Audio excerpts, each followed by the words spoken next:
Chapter 1. The genesis of De La Soul's story begins in Amityville, Long Island, a place that stands in stark contrast to the bustling boroughs of New York City typically associated with hip age. The trio Kelvin Mercer Pos Mase, David Jolicoeur Trugoy the Dove, and Vincent Mason Maceo shared a unique upbringing that shaped their outlook on life and, subsequently, their music. While many artists of their era channeled the raw grit of urban struggle into their art, De La Soul emerged with a perspective rooted in suburban experiences, introspection, and creativity that dared to challenge the norms of the genre. As high school friends, the three bonded over their mutual love for hip-hop, a burgeoning genre still finding its voice in the mid-1980s. De La Soul wasn't interested in mimicking the hardened street styles that dominated the scene. Instead, they wanted to bring something new to the table, something vibrant, thought-provoking, and deeply personal. Formation and early experiments. In their early days, the trio would spend hours experimenting with beats and rhymes, cultivating a sound that was as playful as it was profound.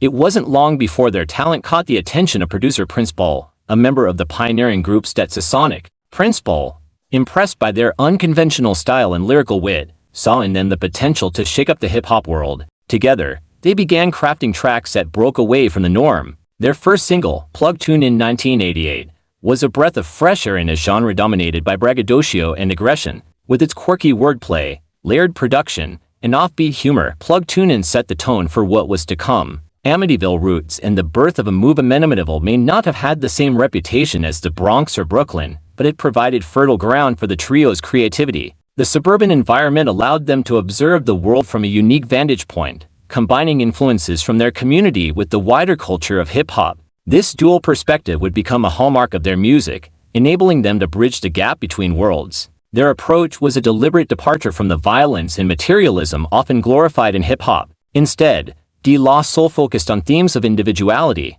self-awareness, and community. Their lyrics were as introspective as they were humorous, tackling topics like identity and society with a lightness that belied their depth. The role of Prince Ball's influence cannot be overstated. As a producer, he brought a level of sophistication and experimentation to their music that elevated it to new heights. Together, they created a soundscape that blended jazz, funk, soul, and even psychedelic influences, laying the foundation for what would become one of hip-hop's most iconic albums. The cultural landscape of 1988. To truly understand the genesis of De La Soul, it's crucial to consider the cultural landscape of the late 1980s. Hip-hop was entering a new phase, with artists like Rakim, Public Enemy, and N.W.A. redefining the genre's possibilities. Amid this evolution, De La Soul's playful, Afrocentric aesthetic stood out like a beacon. This was also a time when fashion and hip-hop began to merge more visibly. Brands like Mickey Gear were gaining traction downtown, while department stores like Macy's, A&S, and Bloomingdale's became hubs for streetwear.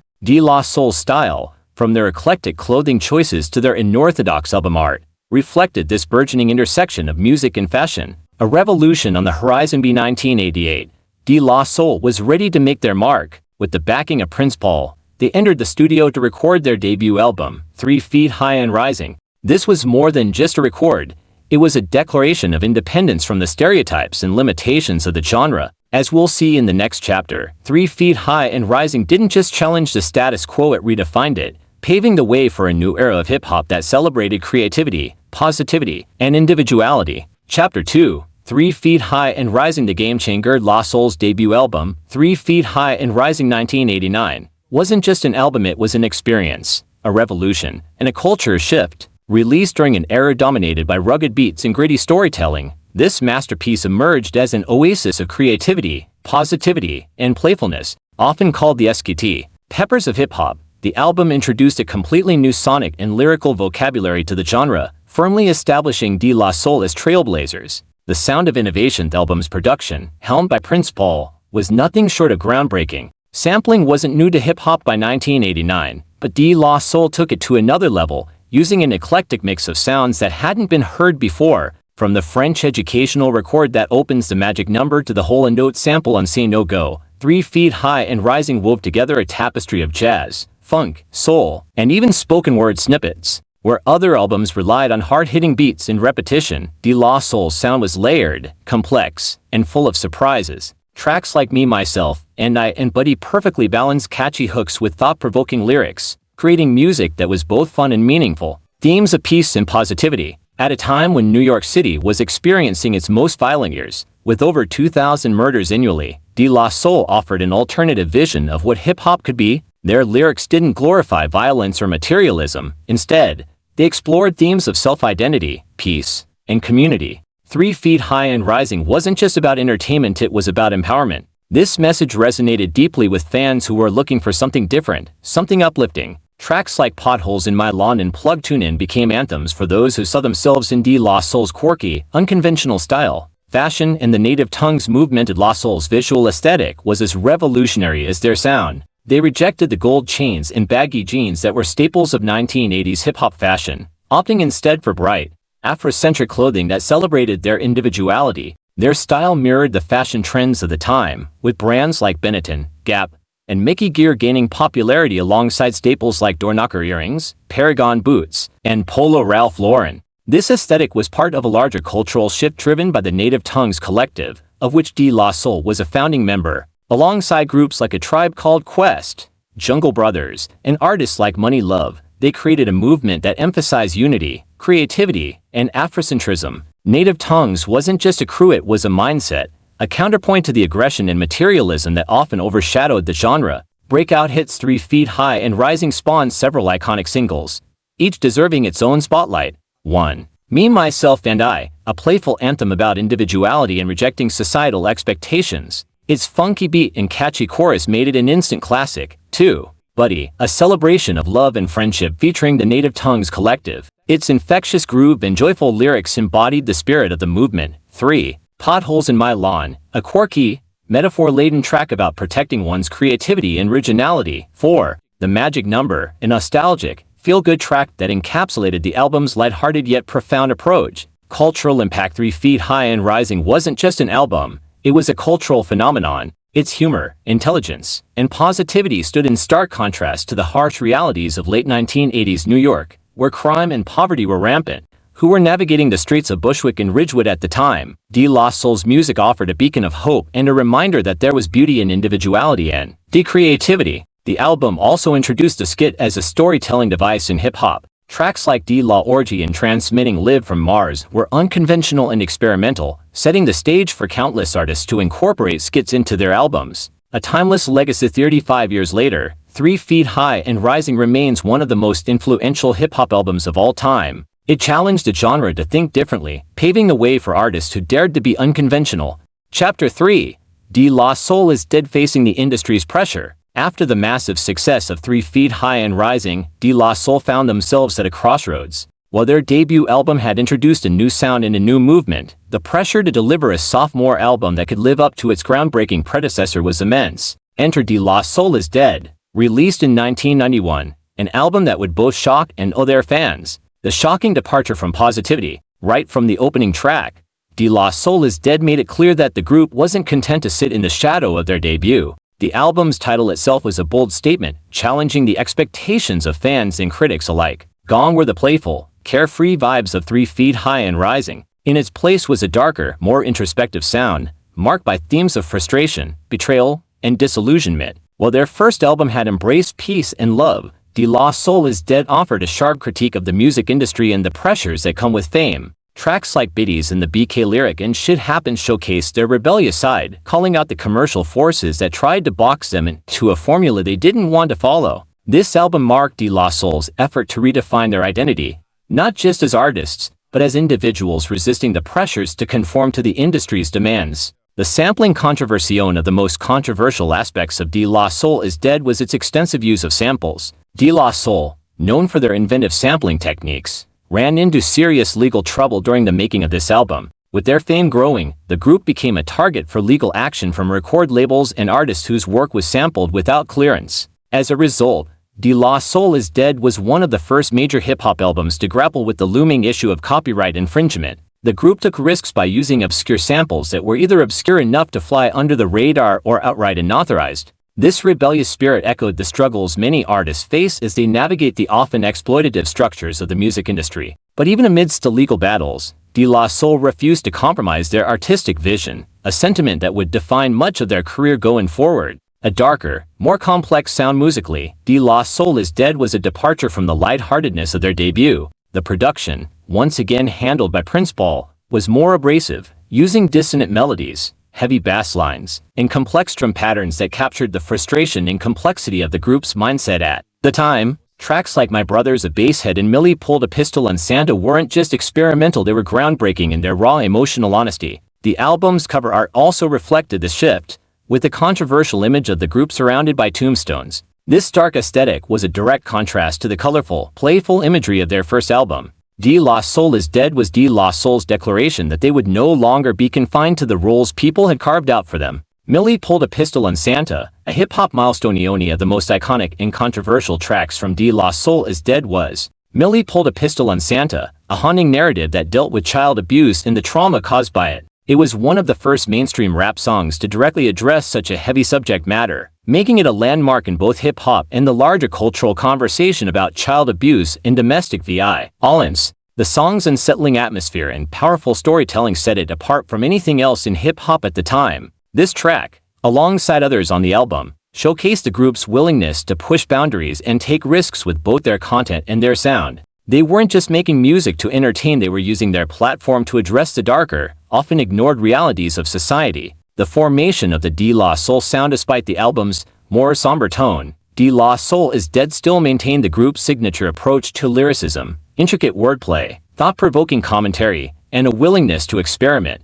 The album served as a bridge between the carefree vibes of their debut and the more mature, complex work that would come later in their career. It's often seen as a turning point for De La Soul, as they found their voice not only as artists but as individuals navigating the complexities of fame, artistic freedom, and the pressures of the music industry. The backlash and growth. While De La Soul is Dead was a critical success, it wasn't without its challenges. Many fans and critics expected another album in the vein of 3 Feet High and Rising, and the departure in style was jarring to some. The album received mixed reviews upon its release, with some questioning whether De La Soul had lost their magic. However, over time, De La Soul is Dead has been reappraised as one of the group's most important works, a testament to their evolution as artists and their commitment to remaining true to themselves. Legacy and impact. De La Soul is Dead didn't just change the direction of De La Soul's career, it also marked a shift in the broader landscape of hip-hop. The album's introspective themes, complex production, and experimental nature influenced countless artists, from the alternative rap movement that followed to the evolution of hip-hop in the 90s and beyond. De La Soul had proven that they weren't just a one-hit wonder or a flash in the pan, they were here to stay, and their music was going to reflect that. This was the start of the group's legacy as one of the most innovative and influential forces in hip-hop history. Chapter 4. The Rise of the Alternative Rap Movement. De La Soul's cultural impact. By the time the mid-90s rolled around, De La Soul had not only established themselves as hip-hop icons but had also played a key role in shaping the alternative rap movement. Their early work, especially 3 Feet High and Rising and De La Soul is Dead, set them apart from the mainstream, but by the early 90s, they were firmly entrenched in the blossoming underground rap scene that would later define much of the genre's future. The birth of alternative hip-hop. The early 90s were a time of transition for hip-hop. As the genre grew in popularity, the commercial pressures to create radio-friendly music increased. Yet, De La Soul's insistence on staying true to their own voice, focusing on complex lyricism, unconventional sampling, and experimental production, created the blueprint for alternative rap. Their music was cerebral, often abstract, and far removed from the gangster rap and party anthems that dominated mainstream charts. Alongside groups like A Tribe Called Quest, the Jungle Brothers, and later, groups like The Roots and Company Flow, De La Soul became the cornerstone of what would later be known as alternative hip-hop. This movement embraced elements of jazz, funk, soul, and even psychedelia, and was often marked by a rejection of the commercialism that dominated the airwaves. The Native Tongues Collective, of which De La Soul was an essential member, became the movement's heart, championing positivity, social consciousness, and the celebration of individuality. The Native Tongues Collective, a legacy of unity at the core of De La Soul's evolution, was their affiliation with the Native Tongues Collective. While they had already been part of the collective by the time of their debut album, their bond with A Tribe Called Quest, the Jungle Brothers, Money Love, and others became even stronger in the years that followed. This collective wasn't just about music, it was about creating a cultural revolution in hip-hop, where artists could express themselves freely, without succumbing to the pressures of commercial success. A Tribe Called Quest and the Jungle Brothers also shared the same ideals as De La Soul, often working together on songs that reflected their mutual respect for each other's artistry. They used their platforms to speak on issues like racial identity, social justice, and more importantly, the responsibility that came with their art. Money Love, another prominent figure in the Native Tongues collective, brought her own unique flavor to the scene. Her collaboration with De La Soul on tracks like Buddy helped strengthen the collective's message of unity, peace, and self-respect. It's important to remember that the Native Tongues were not a traditional rap crew. They were a movement, a collective force of artists who celebrated individuality and authenticity, allowing each member to shine while also lifting up the collective's vision as a whole. Collaboration with the Jungle Brothers and Tribe Called Quest in 1991. As De La Soul was working on De La Soul is Dead, the group became deeply involved in collaborating with other Native Tongues artists, notably the Jungle Brothers and A Tribe Called Quest. These collaborations cemented their place as leaders of the alternative rap movement. Tracks like Buddy were a powerful example of the unity and synergy between De La Soul, Tribe, and the Jungle Brothers. Buddy was more than just a fun track. It was a declaration that the Native Tongues artists were a cohesive unit, together in their mission to create conscious, original, and positive hip-hop that could stand apart from the typical narratives being pushed in the mainstream. The collaboration with Tribe on songs like The Jam highlighted how the two groups, while distinct in their sounds, shared a deep respect for one another's artistic integrity. For De La Soul, working with the Jungle Brothers and Tribe was about finding common ground with like-minded artists, which contributed to their success. At the same time, it was a message to the industry that they didn't need to follow trends or be dictated to by major labels. They had the power to shape the future of hip-hop on their own terms. The influence of De La Soul's sound on hip-hop. As De La Soul's sound evolved, so did the genre as a whole. The shift they helped inspire in the 90s would have a lasting effect on hip-hop. By mixing different genres, soul, funk, jazz, and rock, De La Soul's sound became the template for a generation of rappers and producers who sought to push hip-hop's creative boundaries. While De La Soul had always been known for their diverse and eclectic sampling techniques, the production on albums like Stakes is High 1996 took things to the next level. The innovative use of live instruments, combined with their playful yet deep lyricism, became a hallmark of their sound. This shift toward live instrumentation and more complex compositions was part of what distinguished De La Soul from their contemporaries, and it paved the way for the rise of groups like The Roots, who took a similar approach to music. De La Soul's contributions to the alternative rap movement weren't just musical, they were cultural. They helped to create a new space within hip-hop where artistry and authenticity could flourish. By prioritizing experimentation and individuality, De La Soul set the stage for future generations of artists who would follow their lead. Stakes is High, the era of maturity and social consciousness. By the time De La Soul released Stakes is High in 1996, they had fully matured both as artists and as social commentators.